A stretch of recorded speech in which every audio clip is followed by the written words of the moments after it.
Bonjour et bienvenue. Aujourd'hui, on ouvre un chapitre délicat, presque chuchoté, de la vie publique d'une femme que beaucoup pensent connaître. Car derrière les plateaux, les débats et les sourires parfaitement cadrés, il existe parfois une histoire qui se construit dans le silence. Et c'est précisément ce silence qui nous intéresse. Lorsque Delphine Westpisser a dit « oui », elle ne l'a pas fait devant des caméras ni sous les applaudissements. Aucun cliché volé, aucune rumeur savamment entretenue, aucun emballement médiatique préalable. Juste une décision intime, presque radicale dans un monde où la célébrité transforme chaque émotion en spectacle.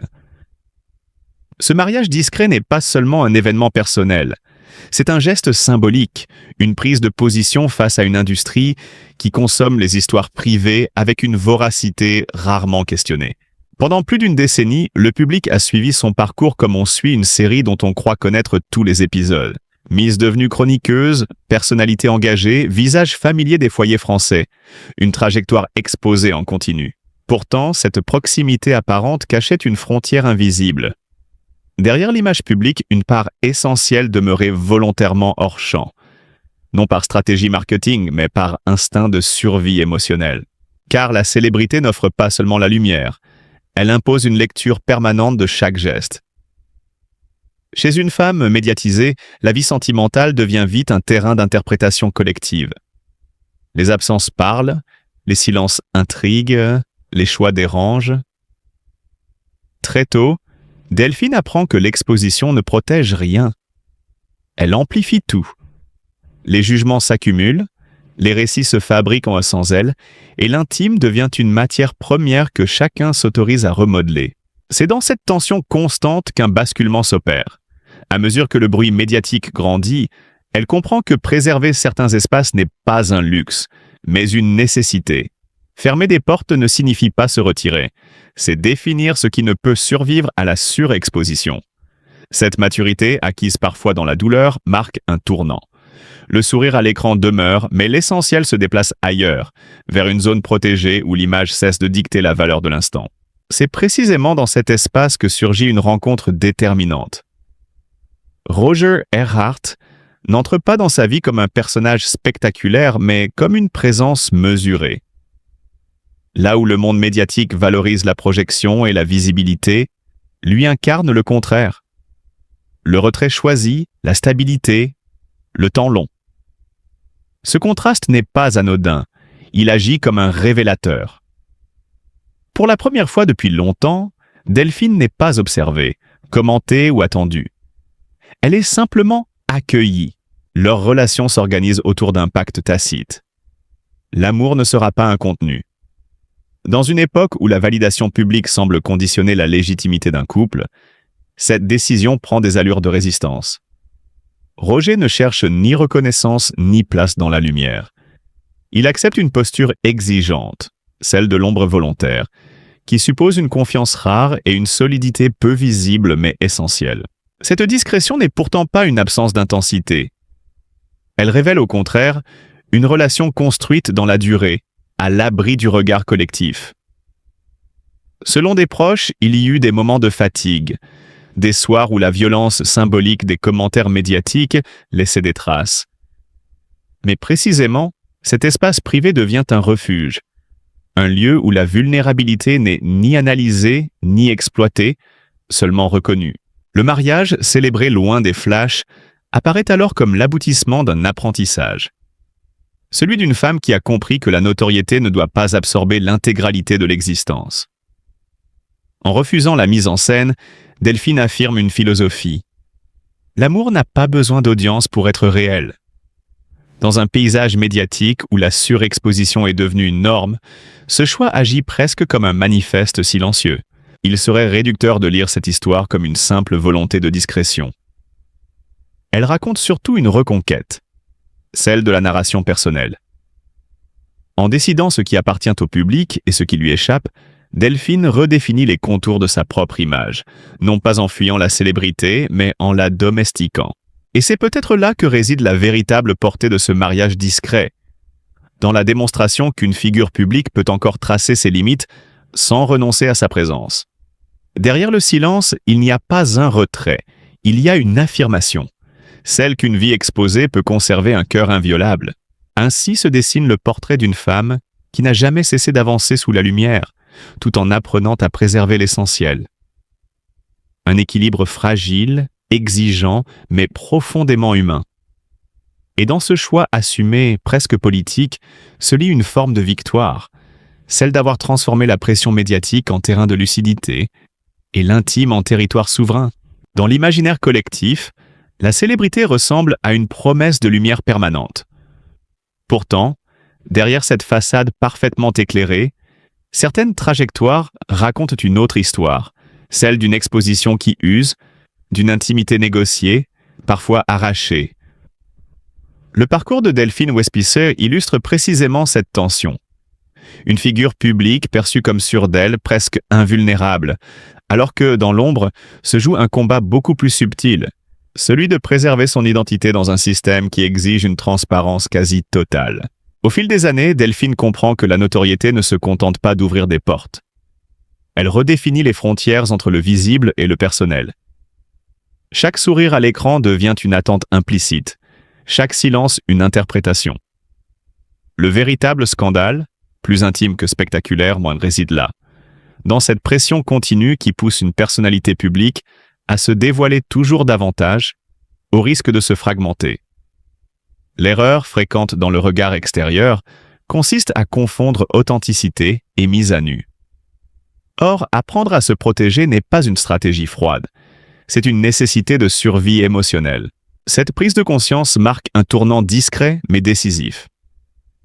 Delphine ne renie ni son parcours ni son succès. Elle en accepte la lumière tout en refusant qu'elle devienne un projecteur intrusif sur chaque recoin de sa vie.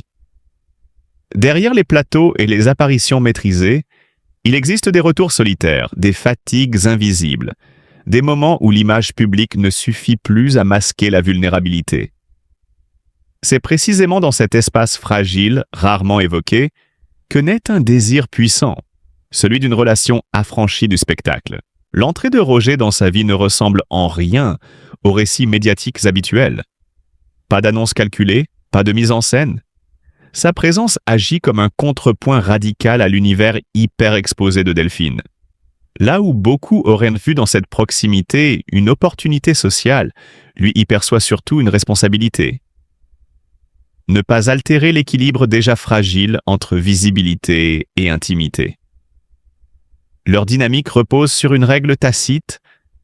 Leur histoire n'appartient ni aux commentaires, ni aux spéculations, ni aux récits sensationnalistes. Mais c'est précisément cette discrétion qui alimente la curiosité publique. Très vite, le couple devient le support de projections collectives. La différence d'âge en particulier cristallise jugements et analyses improvisées. Comme souvent dans les histoires qui échappent aux normes attendues, le débat dépasse les individus pour toucher à une conception plus large de l'amour. Doit-il être validé socialement pour être légitime? Cette question, rarement posée frontalement, plane en permanence autour d'eux. Delphine choisit alors une réponse déroutante, dans un monde saturé de réactions immédiates. Le silence. Non pas un retrait, mais une posture. Elle comprend qu'aucune justification ne convainc ceux qui cherchent moins à comprendre qu'à confirmer leur propre récit. Ce silence devient un acte de résistance, une manière de reprendre le contrôle d'une narration que le public tente de s'approprier. Les périodes de tension ne manquent pas. Les critiques, parfois brutales, rappellent que la célébrité amplifie tout. Succès comme vulnérabilité. Pourtant, au lieu de fragiliser leurs liens, ces tempêtes jouent un rôle révélateur. Elles imposent une confiance active. Apprendre à supporter l'absence, à résister aux rumeurs, à ne pas transformer chaque doute en crise. Là où beaucoup de couples s'effritent sous le regard public, le leur se consolide dans la constance. Avec le temps, la perception extérieure évolue. Ce qui paraissait atypique devient respectable. L'opinion découvre une complémentarité plutôt qu'un déséquilibre. Énergie et stabilité, élan et recul. Cette transformation du regard collectif dit beaucoup sur notre rapport aux histoires médiatiques. Souvent rapides à juger, mais capables, parfois, de réviser leurs certitudes. Le mariage, lorsqu'il survient, ne cherche pas à produire un événement. Il agit comme une conclusion intérieure plutôt qu'un spectacle. Loin des codes tapageurs, la cérémonie privilégie la simplicité, presque une déclaration silencieuse. L'essentiel n'a pas besoin d'être amplifié pour exister. Ceux qui y assistent décrivent une atmosphère retenue, dense d'émotions, où chaque geste semble peser davantage que n'importe quel discours. Ce moment scelle moins une union qu'une évolution personnelle. Delphine n'est plus seulement la figure médiatique propulsée sous les projecteurs. Elle est une femme qui a redéfini ses limites, accepté ses fragilités et choisi consciemment ce qu'elle souhaite exposer. Ou non.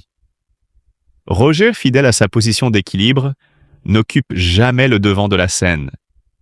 Il incarne cette présence stable qui n'a pas besoin de visibilité pour exister. Au fond, ce qui rend cette histoire fascinante dépasse la simple chronique sentimentale. Elle révèle la mécanique parfois brutale de la célébrité et la manière dont une personnalité publique peut réinventer sa relation au regard des autres. Dans un univers où tout pousse à l'exhibition, leur trajectoire rappelle qu'il existe une autre forme de force. Celle de la retenue, de la constance et du choix assumé de protéger ce qui donne sens à la lumière. Et c'est peut-être là le véritable renversement du récit. Le scandale n'est pas dans la relation elle-même, mais dans notre difficulté collective à accepter qu'une figure exposée puisse revendiquer une part d'ombre, non comme un secret à dissimuler, mais comme un espace vital à préserver. Dans l'univers saturé d'images où chaque émotion semble devoir être monétisée, l'annonce tardive du mariage de Delphine Westpizer avec Roger Erhardt n'a pas seulement surpris. Elle a créé un frottement. Un malaise presque imperceptible, mais révélateur. Non pas parce qu'un mariage serait en soi un événement, mais parce que ce silence prolongé a fissuré une attente collective, celle d'une transparence supposée obligatoire pour les figures publiques. Car ce qui dérange, ou fascine, n'est pas l'union elle-même, c'est le contrôle du récit. Dans une époque où l'intimité est souvent négociée comme une monnaie d'attention, Delphine a choisi l'inverse. Retarder, filtrer, maîtriser. Ce geste, en apparence simple, agit comme un contre-discours face à la logique médiatique dominante. Et c'est là que naît la dimension presque scandaleuse de l'affaire. Une célébrité qui refuse le calendrier émotionnel que le public croit lui imposer. Lorsque l'annonce finit par émerger, elle n'a rien d'explosif. Pas de mise en scène spectaculaire, pas de confession dramatique. Juste quelques mots mesurés. Pourtant, cette sobriété agit comme un révélateur. Elle expose la mécanique du regard public. Plus l'événement est discret, plus l'interprétation s'emballe. Pourquoi cacher? Que protège-t-on? Quelle histoire parallèle cherche-t-on à éviter? Les spéculations ne parlent finalement pas du couple. Elles parlent de notre dépendance à la narration instantanée. Ce mariage devient alors un objet d'analyse sociologique autant que sentimental. Delphine ne se contente pas de se marier, elle redéfinit la frontière entre visibilité et authenticité. Elle rappelle qu'une personnalité publique peut exister sans se livrer en continu. Dans un paysage médiatique où la surexposition est souvent confondue avec la sincérité, ce retrait volontaire apparaît presque subversif. Il interroge une croyance moderne, celle que l'amour, pour être crédible, doit être vu, commenté, partagé. Le rôle de Roger, volontairement en arrière-plan, amplifie cette lecture. Dans un système qui valorise la performance et la présence constante, son effacement devient une déclaration silencieuse. Il incarne une figure rare, le partenaire stabilisateur qui refuse la lumière sans refuser l'engagement. Ce contraste nourrit la tension narrative, car le public, habitué au couple spectacle, se retrouve face à une dynamique qui échappe aux codes habituels. Et c'est précisément cette rupture de rythme qui crée l'impression de scandale doux. Rien de dramatique, rien de sulfureux, mais une désobéissance symbolique.